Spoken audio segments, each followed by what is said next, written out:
I know some of you don't like it when I bring politics into these videos, and you know what? That's your problem.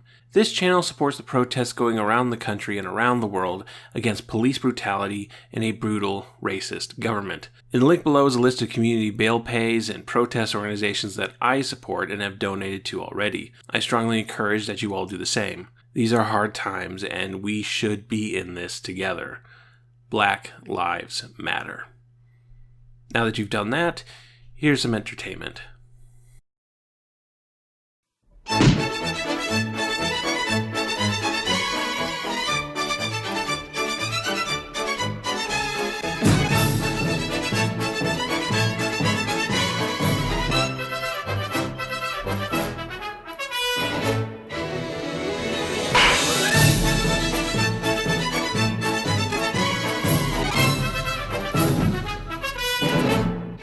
(1987).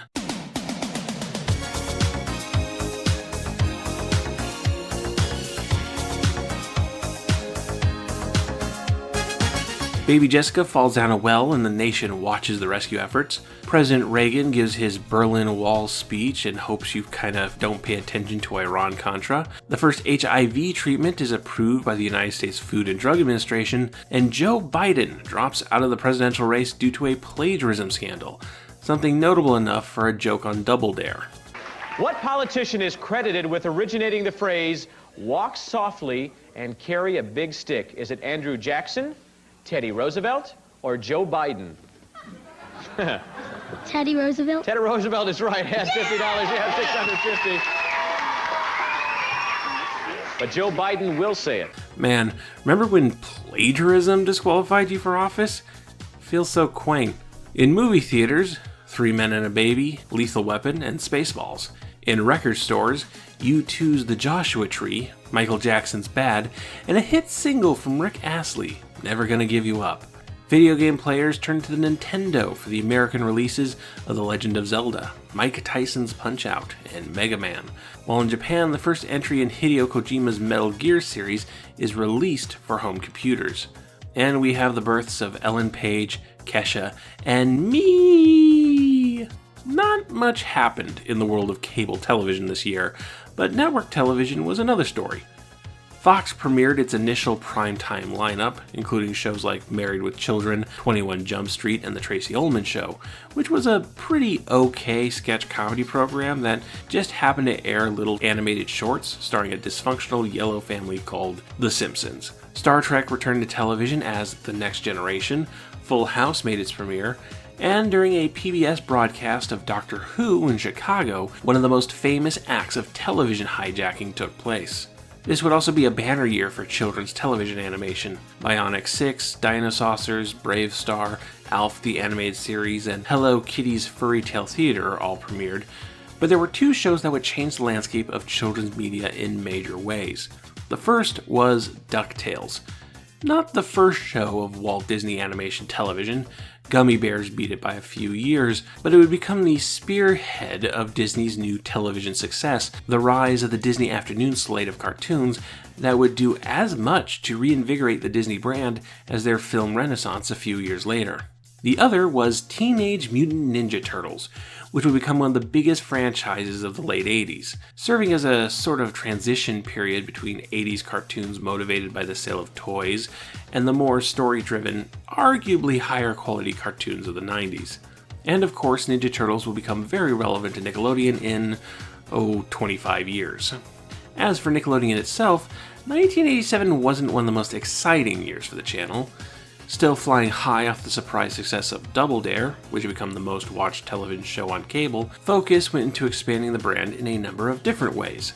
In August, the channel introduced a weekend edition of the game show called Super Sloppy Double Dare, and in November, Viacom struck a deal with Fox to produce a syndicated version for network television. We discussed both of these things at length in my last video. Some work also went into Rated K, for kids by kids, with the mail-in award show The Big Ballot, where kids could vote for their favorite movie stars, pop acts, and sport figures, an obvious prototype of what would eventually become the Kids' Choice Awards. Beyond that, Nickelodeon introduced 8 shows to the daytime lineup, 6 imports, 1 package show, and 1 new original game show. Half of these programs were aimed towards more a younger preschool set, a demographic that had started to be underserved after Cy Schneider's departure. Pinwheel reruns and today's special, no, that's alright, but variety is important, and this influx of preschool-aimed programming would eventually result in the creation of the Nick Jr. programming block in 1988.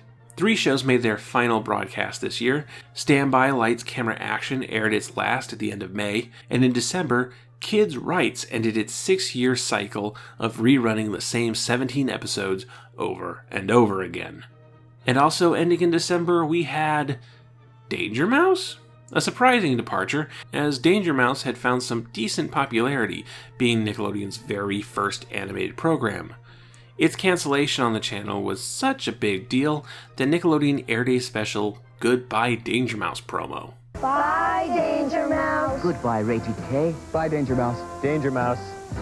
I'm really gonna miss you. Goodbye, Mark, and good luck to the new guy. Goodbye, Lassie, old friend. Bye, Danger Mouse. By the way, where are you going? I don't know. Yeah. Goodbye, Danger Mouse, and good luck. Nickelodeon salutes you. Goodbye, Nickelodeon. I'll miss you. Don't worry, Danger Mouse will be back. But first, let's take a trip all the way down to the Nick at Night corner and see what they were up to in 1987.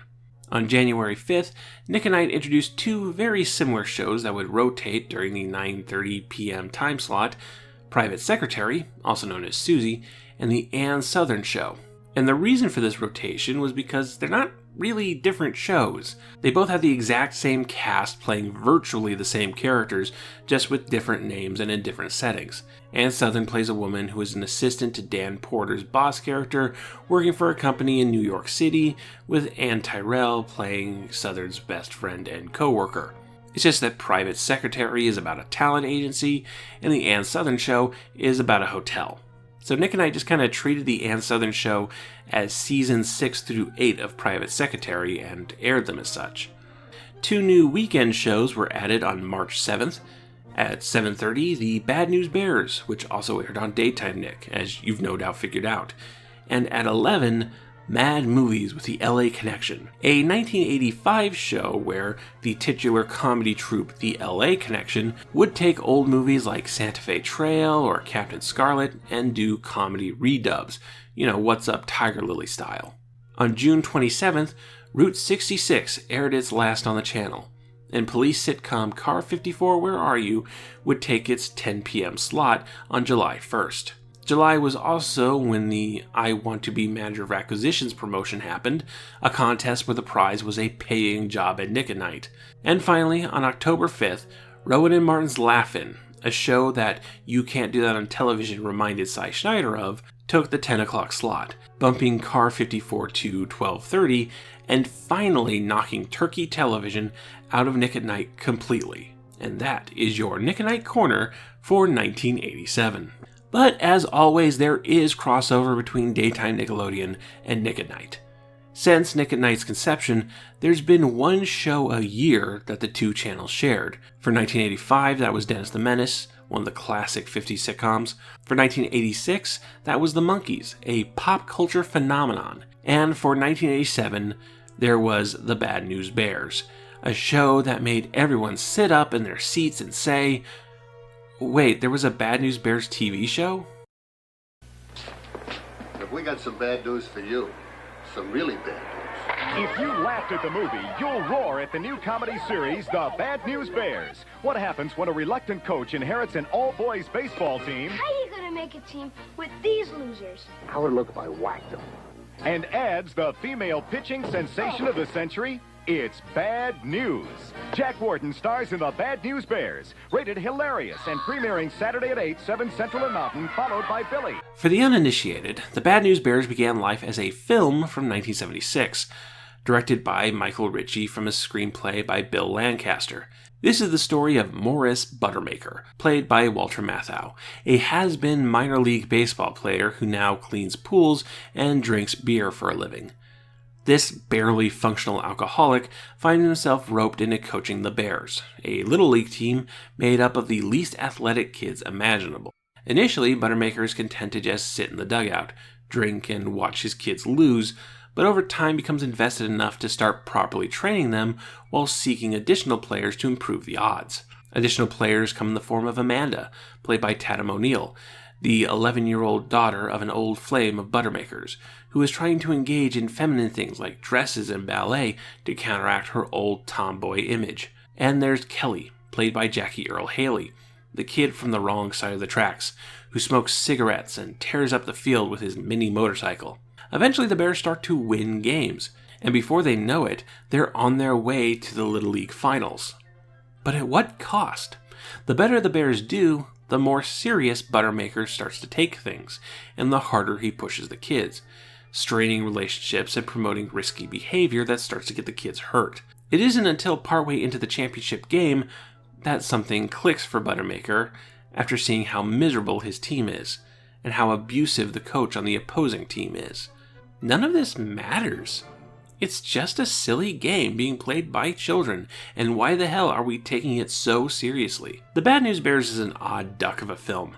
From a pitch that sounds like a family-friendly comedy, something that in the 1990s would have included some twist like a talented baseball-playing animal or a kid with a supernatural throwing arm, but what you have instead is a grainy, naturalistic drama that has more in common with the filmographies of Robert Altman or John Cassavetes than, say, Rookie of the Year. It is a comedy, I guess, the main source of humor being all these kids behaving badly, like, OMG, that little boy is drinking a beer, or OMG, that little boy just said a bunch of racial slurs.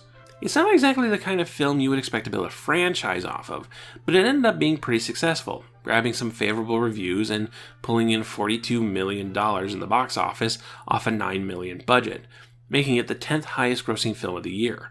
Despite the film's ultimate message being, actually screw the Little League Industrial Complex, a sequel was quickly greenlit where the characters are still super engaged with the Little League Industrial Complex. The Bad News Bears in Breaking Training premiered in 1977, but without Walter Matthau or Tatum O'Neal, making Jackie Earle Haley the de facto protagonist. So the story is about exploring him and his relationship with his estranged father, while the Bears, the runner-ups of a small California Little League, get invited to an exhibition game at the Houston Astrodome. As far as unnecessary sequels go, it's not that bad, but the franchise's diminishing returns was immediately apparent, earning half of the first film's box office. A third attempt, The Bad News Bears Goes to Japan, was released in 1978, and it flopped hard, only earning $7 million in the box office. And good riddance, because as you can imagine from the title, the film is just pure cringe. The Bad News Bears was a lightning in a bottle kind of film, but it had no legs as a franchise. Which brings us to March 24th, 1979, and the Bad News Bears TV show. Running on CBS for 2 seasons for a total of 26 episodes, though canceled before the final 3 episodes could air, the TV show was not a new story within the established Bad News Bears continuity, but a soft reboot, retelling the story of the first film as serialized television. And honestly, that's not the worst idea in the world. One of the limitations film had on the original story was time. There are a lot of characters in Bad News Bears, a whole baseball team's worth, and many of them just kind of fade into the background without much identity. There are some characters that do get brief moments of focus, but these moments aren't followed up on. One of the players, Ahmed, thinks he'll never live up to the legacy of his favorite ball player and ends up climbing a tree in anger. Buttermaker has to talk him down by making up a story about how said favorite ball player didn't do great when he first started, and that talent is made, you're not born with it. It's a really nice scene, but that's the first and last time Ahmed is made relevant to the story. He just slips into the background after that. A television format with a 13-episode season would allow these characters to get the focus and development the movie didn't have time to give them, and the baseball thing would give the show a built-in structure. Instead of a montage of several games in quick succession, you could devote a game per episode. None of this stops the show from being the last gasp of a failed franchise, but it isn't the worst idea in the world. Of course, the devil's in the details, and the show changes a lot of details. Morris Buttermaker, here played by two-time Oscar nominee and juror number 7, Jack Warden, is still the minor league has-been working a day job as a pool cleaner, but he's not an apathetic, joyless alcoholic trying to regain a little glory of a baseball career wasted. In fact, his time in the minor leagues is barely mentioned at all. If you're not paying attention, you'd be forgiven in thinking they wrote that bit out entirely. This Buttermaker is a bit of a schlub and a bit of a gambling addict, but right off the bat, he's kind of a working-class hero. The very first thing he does in the very first episode is happily get back at the rich asshole who rips him off for a pool cleaning job. You mean I worked 3 months for $12? You lose, sucker. Excuse me.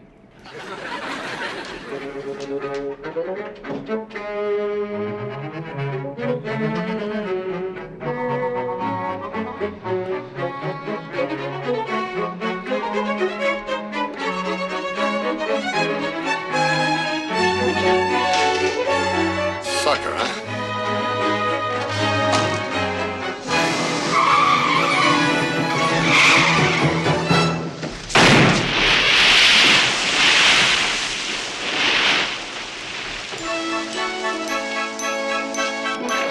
And this is the inciting incident that gets Buttermaker involved with the Bears. In the original film, Buttermaker is just hired normally, despite him not seeming the type. In the TV show, it's a court order, community service for wrecking that car.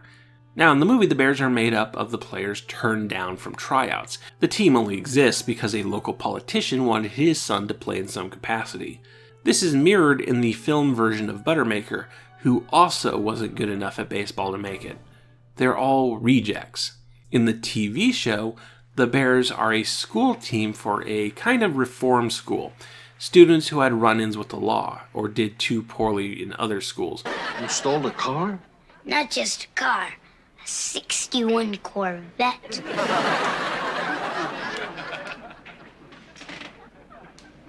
You're all car thieves? Hardly. A bit blue collar. Embezzlement is my game. He's so snotty. I embezzled $50,000 from my father's business using computers. I nearly wiped him out. Nothing about this in the school files. Oh, I stole those. These kids are brought together by being misfits of society, not by sucking at baseball. Oh, they do suck at baseball, but that's beside the point. And this version of Buttermaker is equally a misfit, equally an outsider. And there's an understanding, a kinship between him and the kids almost immediately.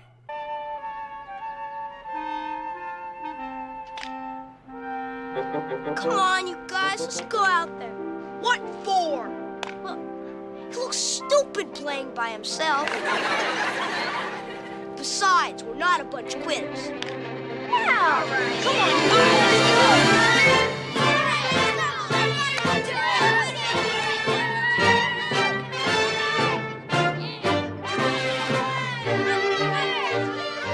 The Bears themselves are mostly the same characters as the movie versions, but noticeably aged down a few years, going from 11 to 13-year-olds in the film to 7 to 11-year-olds in the TV show. Amanda, played by future The Young and the Restless alumni Trisha Cast, has the same backstory with Buttermaker as she does in the movie, but here is more of an active troublemaker and a fellow reform student.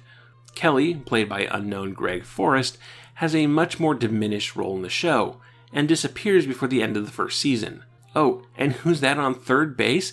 It's baby Corey Feldman, playing Reggie, a kid who's really good at getting hit by baseballs. I'm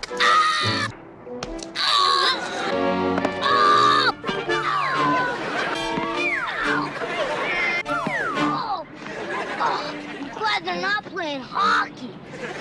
And no, the kids don't swear, they super don't say racial slurs, and they don't drink beer. Being a network television show, you can't coast on the children behaving badly element of the film. Instead, you take the story into silly, family-friendly plots. Tanner's pet bird dies after getting sat on by a horse. Long story. But Tanner tries too hard to maintain his tough guy image to properly mourn. After all, Boys don't cry, and it's up to Buttermaker to get him to let his guard down. I mean, it's okay to cry. I ain't no handbag. Well, neither is Freddie Patek. But when Kansas City lost the playoffs, he cried.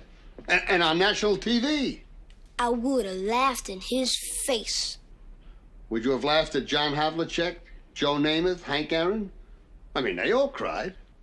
When? Well, when they retired. They should have cried. They were out of work. Ahmed, played by the late Christophe St. John, another big player in The Young and the Restless, isn't the best ball player ever, but he is an exceptional dancer. But when another kid challenges him to a dance-off, he worries that if he fails, he'll lose the one thing he's good at. Buttermaker to the rescue. Unless you give someone a shot at you, you can't be number one. Taking my number one and going home. Well, it's not something you can take home and put under your pillow. And even if you have it for a little while, why, you're one of the lucky ones. When I lost it, it wasn't as bad as I thought. Because I found out it wasn't the winning I loved. It was the playing. It's bad to lose the winning, but it's worse to lose the playing. Engelberg, the chubby catcher, is suspect number one when a bunch of food from the school's cafeteria is stolen. The boy insists on his innocence, and Buttermaker will have to defend him against these fat-phobic accusations. Fact. Food was stolen from the cafeteria the same time that the Bears were on school premises. Fact. Doodly doodles were found in Mike's locker. Fact. Mike's calorie counter was found at the scene of the crime. Hey, whose side is Butter Breath on anyway? And how does Mike explain those facts? He bought the food and lost his calorie counter. A likely story, you might say. But there's another fact. Mike said he didn't do it. And we're his friends, and that's good enough for us. Yeah, all right. You think it is? Actually, it's not that great. The character of Engelberg, even in the TV show, is to serve as a boy, fat people do love to eat joke, and that just sucks. What is he's eating a box of chocolates like the kind you give to a date during batting practice? Could we not, Bad News Bears, could we just not do this? Please?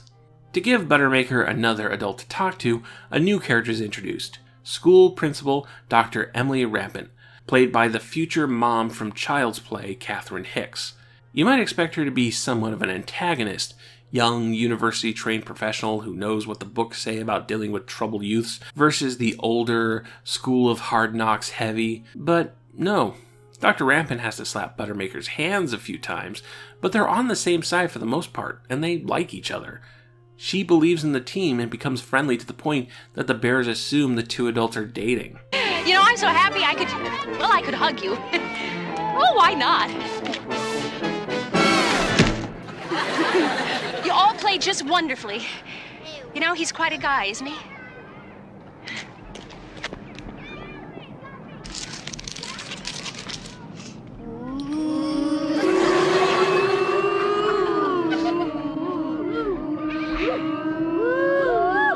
There really wasn't a central antagonist character in the film, but the nearest was Coach Turner, who leads the team the Bears play against in the championships. In the film, he's a charming but intense man who shows how horrible people can be when they take Little League baseball seriously, resulting in Turner hitting his own son in the middle of the game. Turner returns for an expanded role in the TV show, but now he's a full-blown cartoon, always smoking with a shit-eating grin and throwing just crappy insults whenever possible. You know your boys really broke a few records? Least hits, most errors. You know, you ought to get that laugh fixed. Come on, admit it, Buttermaker. You're coaching a bunch of degenerates and losers. I mean, look at Kelly Leak. Dreams of becoming a Hell's Angel. And Tanner, he ought to have soap in his mouth instead of teeth. And that blimp, Engelberg, he ought to lie down and be the mound. And then there's Amanda. Hey, now take it easy with Amanda. I mean, a girl playing baseball. What does she do after school? Dig ditches? Hey, look. Hey, no offense, Buttermaker. I like Amanda. I think she's a sweet kid. All I'm telling you is that your team stinks. And finally, with this being a nicer, more positive sitcom, the Bears actually win in the end. The show fully discards the nihilism of the original movie and sticks with the more empowered underdog story of most sports programs. The end of the first season sees the Bears winning the championship and being given the opportunity to play an exhibition game in a real baseball stadium, implying that season 2 will be an adaptation of the second film. But we'll get back to that. The Bad News Bears television show was developed by Bob Brunner, a producer and writer for Happy Days, and Arthur Silver, a producer and writer for Laverne and Shirley. And it seems that, despite the premise, they wanted to drag the show away from being a sports drama, even if they had to do it kicking and screaming. We're not doing Baseball Story of the Week, but a show about kids and their lives. Adults love Jack Warden. Youngsters love the kids. There's mischief and fun, yet tenderness and other things that give a program body and depth. We've been fortunate with our writing staff, and the scripts have been good. We intend to keep it that way. This disregard for baseball in a television adaptation of a baseball movie really comes into effect in season 2, which has almost no baseball in it at all. We don't see the exhibition game the Bears were invited to play. In fact, there's only one game in the entire season, and it's a grudge game between the Bears and their grandparents. This is gonna be embarrassing. Yeah, for them. Look at them. Their gloves are older than our whole team. Well, how am I gonna pitch to them? Loon inside. I know, I'll just lob it in. Maybe they'll get a hit. Something they can tell their grandchildren about. Yeah. Hey, wait. We are the grandchildren.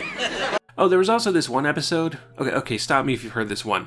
A pipsqueak of a kid is enjoying some baseball with his friends in a cruddy field, and he brings a baseball to play with, but the ball gets lost after a home run hit. Well, it turns out that this baseball is actually a super valuable autographed ball that the kid stole from his father, and if his old man finds out about it, that kid is dead. So his friends start hatching schemes to save the ball or come up with a replacement.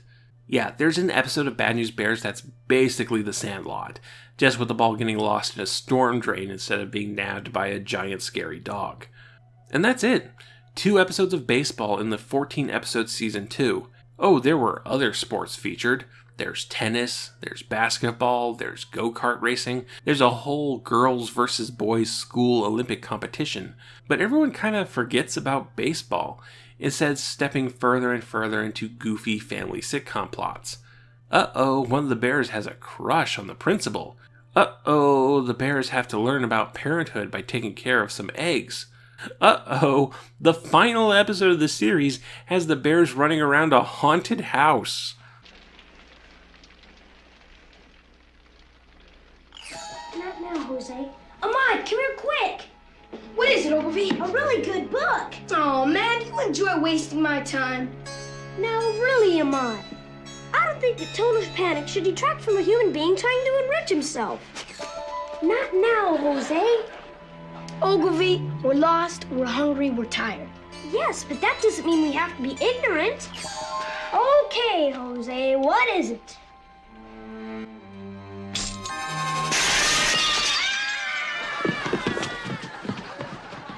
Come on, Jose. Can you imagine the movie version of these kids running around a haunted house? They'd be throwing all sorts of racial slurs at those ghosts. So yeah, the Bad News Bears TV show ends up a very different thing from its predecessor. If you're worried about the sanctity of the Bad News Bears name for some reason, that might upset you. But taken on its own as a silly family sitcom, it's not that bad. It does accomplish what I had hoped in exploring these characters, building up their personalities and their family lives and giving each of them their own story. Of course, that's the advantage of being a TV show. You just have more time for it. But I ended up really liking these characters. The relationship between Buttermaker, Amanda, and Amanda's mother is greatly expanded here. We see Buttermaker taking on the role of a surrogate father, and the on-again, off-again romance between him and Amanda's mom, who you don't even get to meet in the movie. And these things are presented with an emotional maturity being displayed by some really good actors. Well, she's a great ball player. I mean, she's got a curve you can see coming around the corner. We seem to be doing an awful lot of talking about Amanda. Yeah. You know what just walked out that door to get ice cream? Our relationship.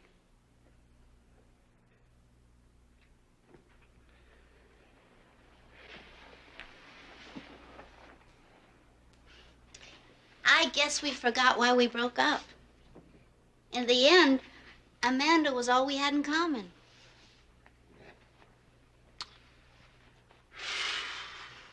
All the actors here are doing top-notch work, but make no mistake, this is Jack Warden's time to shine. He has a warm charisma and a wry sense of humor, again in sharp contrast to the film's version.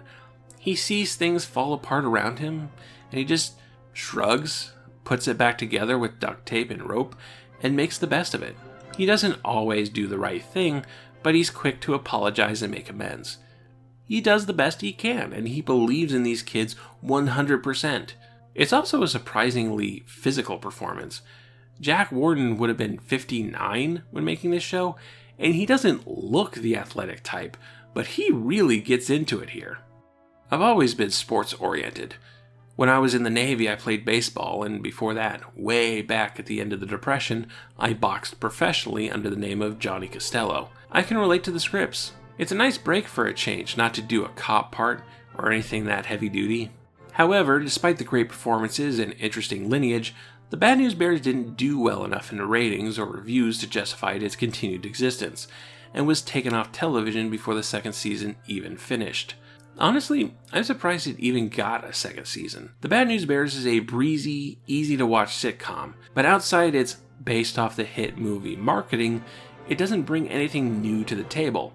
And so the show ended in 1980 without much fuss, and that was that. Cut to 7 years later, and here's Nickelodeon, blowing the dust off the tape reels and airing the show both as daytime programming and as part of Nick at Night. And it was kind of an odd fit for both. For Nick at Night, the Bad News Bears could hardly be considered nostalgic programming. You could make the case that there is an inherent nostalgia for baseball here in the United States, but even the movie was only 11 years old at the time. For those who complain about the Goldbergs or Mom being on modern Nick at Night, they really had been doing this kind of thing forever, and at least some of those shows have a proven audience. As for daytime Nickelodeon, the Bad News Bears was exclusively a weekend show, airing on Saturday and Sunday at 10:30 in the morning, sandwiched between episodes of Lassie and Spartacus and the Sun Beneath the Sea. It's certainly an appropriate watch for kids, much more so than Hanging In was, but it seems to have existed in the same C tier as shows like Zoo Family, programs that are perfectly serviceable for the channel, but underpromoted and largely forgotten by today's Nickelodeon nostalgia crowd.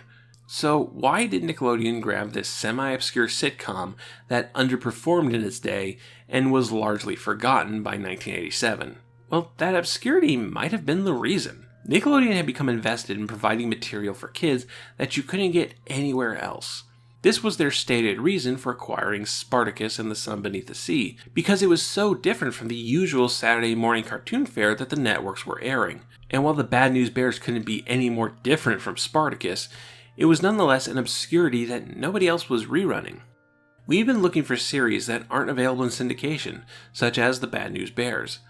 This series played one season on the networks and was dropped, but the reruns are fresh to our audience. It's a great show for us. The stories show humorous ways to cope with adolescence.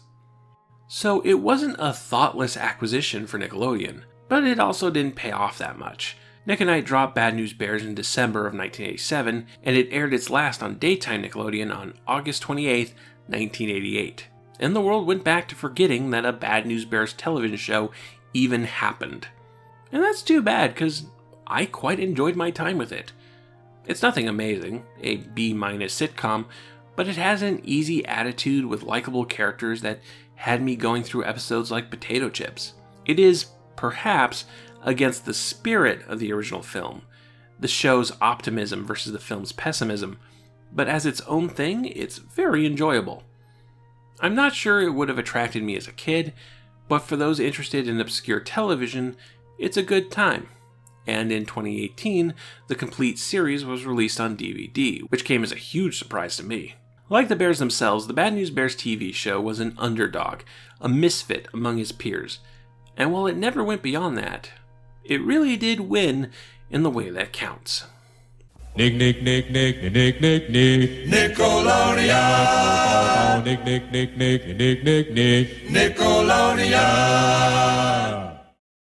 Next time, Sherry Lewis and Lamb Chop arrive at Nickelodeon, along with a bunch of other puppet characters that didn't exactly take off. No real research plug this time, there just wasn't a lot out there. But as a reminder, the Nick Knacks book Kickstarter is still going on. We've made our initial funding goal. Thank you all so much. Every dollar past the goal will go to polishing the book to a mirror sheen. And hey, if you want to request a video on an episode of a Nickelodeon show, the $50 Nick Knacks sample platter reward tier is still available. Thank you all for watching. If you'd like to support Nick Knacks the YouTube show, perhaps consider contributing to my Patreon. Every dollar goes to research materials, production values, and hot wings. You can also support Nick Knacks by liking the video, subscribing to the channel, hitting that bell icon for notifications, leaving a comment, following me on Twitter, sending a one-time donation through PayPal or Coffee, and sharing Nick Knacks with all your friends. Thank you again. Stay safe out there, and Black Lives Matter.